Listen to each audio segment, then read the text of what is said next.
Black Clover 245 did not go how I expected at all. Like, last chapter, I was just like, okay, cool. This is gonna be like an equal fight. Like, Yami's gonna hold his ground a bit, but Dante's ultimately gonna win, or like ultimately gonna make like a spectacle out of him.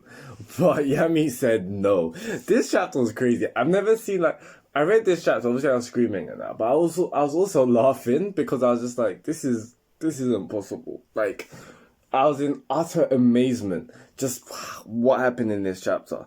So Yami comes back from his time skip, 6 month time skip. For one, he looks bigger. Like, he looks wider as well and way more beefier. I mean, like, Yami was always built, but like, no, this time he looks serious. But he comes in and then he's like, what's it? I didn't even look at the special moves that he done. Like, some of his special move, lol. No, some of his spells that he casted was crazy. Like, he's doing mana zone where just his mana zone, just him like emanating mana of around him is literally cancelling out Dante's magic. Like, it took Asta a swing with his sword to do it. And whereas Yami's just like, yeah, no, my presence. It was mad. It was crazy when like Dante brings him down and Yami's still like, yeah, what's up, bro? I was just like, nah, this guy's crazy. So yeah, Black Clover 245, just phenomenal. Like, even these are one of those chapters you read and you're like, I need to see this animated today, like now. So we're seeing in this chapter, well, from the end of it, he just basically slices. Okay, he slices Dante from his side like that kind of way.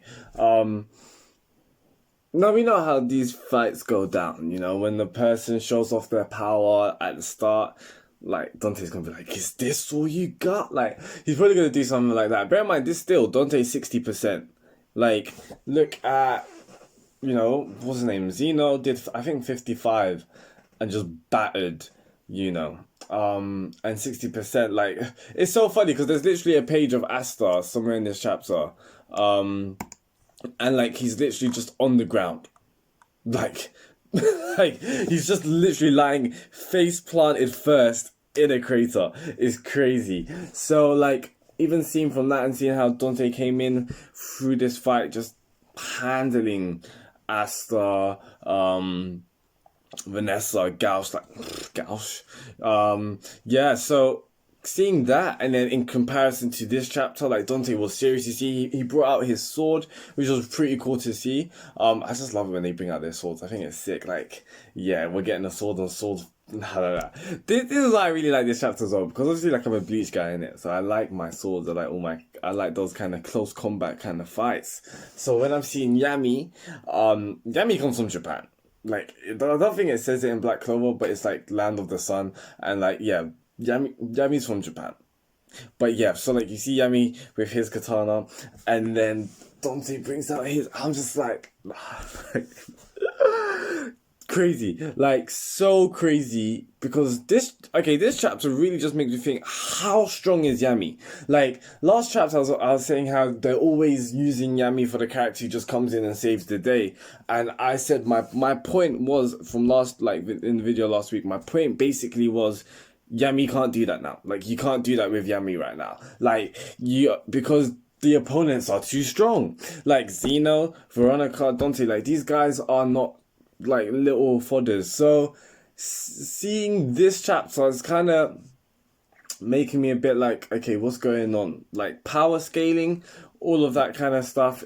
Are we all in like scale? Is this how strong he is? Because what are we gonna see? Because now that we're seeing how strong he is like this, now what about Fuegoleon? Or like, why did William lose, now? I'm probably willing to bet it down to just like magic affinity. I remember they saying this like quite recently, I think, and it was the whole point about like they were addressing this whole affinity in magic, even though like the narrator said it. And it's how the point of like, regardless, you may be stronger than me, but my magic may suit up. Like, my magic may be your disadvantage, or maybe your weakness, or something like that. So maybe that, and the fact that these arcane magic, these arcane mages, they are supposed to be special. They are supposed to be like extraordinary. So like, okay, fine, maybe yeah, no surprise there that Yami's obviously managing to not only just like defend himself, but even like fight back, which was crazy. So he has a couple of new moves. Obviously, he's got the Dark Dimension. He's using his he's using Ki. But yeah, no. I was just like, Yami is. I've never been so like, whoa. Like, this chapter, this is probably like the biggest showcasing of just Yami and his strength, in my opinion. Yeah, no, what Yami was doing was crazy. So aside from that, though, we find out, I guess, why Yami's wanted, and maybe why about the other arcane mages as well, possibly. I don't know, but so yeah, basically, Yami can connect the world that they're in now and the underworld. And the underworld is probably obviously where the demons are. I think Dante's demon said it last week how like in this world that's the only demon that's able to that's escaped is Zagdrez or Zagred or something like that. The word magic demon. So I'm probably I'm assuming probably Spade Nation. Pardon me, Spade Nation obviously wants to probably come into the world of the living. Well, Spade Nation wants to bring the demon realm into the world of the living, kind of thing. And obviously, if Yami's attacks, like once they said that, I was just like, okay, cool. What do they want Yami to do? Like a dimension slice kind of thing into the ground? I don't know, but like maybe yeah, as they're saying, Yami is the gateway to connect them. So I think it has to do with his dark magic and the fact that his magic, not only can he cut through spatial magic, because magic can cut through dimensions as well. So obviously this is something that the Spade Nation would want, something that the Dark Triad would want. Now, if that's what they want Yami for, what do they want others for? What do they want William for, you know? I know he's got Yggdrasil magic and the whole thing with Yggdrasil, well, from like mythology, it's like connecting realms or like it holds life, all that kind of stuff. Yeah, I'm not really too sure about it. But I don't know, like, it's got when you hear stuff like Yggdrasil and that, it's like connecting the realms or like the life source of the realms. So I don't know, maybe something like that. But yeah, I'm probably assuming maybe that's what the Dark Triad wants to do. They want this realm to invade the world of the living. That would be crazy, man. Imagine that arc. That would be sick. Crazy. I mean, like, I've been saying for days, like, world building. I want more world building in Black Clover. It's good. I love it. I liked when we went into the Heart Kingdom. I liked when we went into where the witches were. It's really, really, really cool. But I just think there's so much to Black Clover, and especially to society and the universe of Black Clover. We can really go and explore and delve into a lot of other things. So yeah, that would be really, really cool. Now, this is probably what's going to happen. I do think Yami is going to lose. I don't think he's going to die. Because, so yeah, it does give us some kind of peace to an extent. If an arcane mage is fighting, chances are they're not going to be killed because the Dark Triad want them for a reason, you know? So yeah, Yami's probably not going to die. He's probably going to what happened to William's probably what's going to happen to Yami. But that's going to be crazy, right? Like, imagine Yami gets taken away, like the captain of the Black Bulls. Obviously, it happened to the Golden Dawn. But, like, you're seeing all of these guys fight. Asta will wake up and just be like, they've taken Yami. Like, what are we going to do? Which is going to be really, really crazy to see. But you know what actually kind of caught my... that just kind of, like, sprung out to me, this chapter. Yami was just, like... such a badass. Like the way he was just like, yeah, I'm gonna kill you, or like you're a punk, like, are you a stalker? Like the way that this guy was talking is just like you can tell he's not afraid of Dante at all.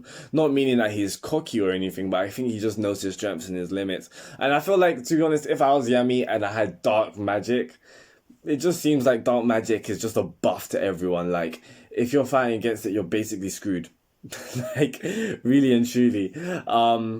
But yeah, no, so yeah, all in all, this chapter was really, really cool. We're probably going to see Dante 100%, nah, maybe like 80 or 90. I wouldn't be surprised. But yeah, nah. That last move, what was it called? Dark, Cloaked, I slash. Either way, that was sick. I was like, nah. Yami off the charts. I remember I know like a lot of people are theorizing Yami to be like the next magic emperor, all that kind of stuff. I mean, like he's got the power for it. be pretty cool.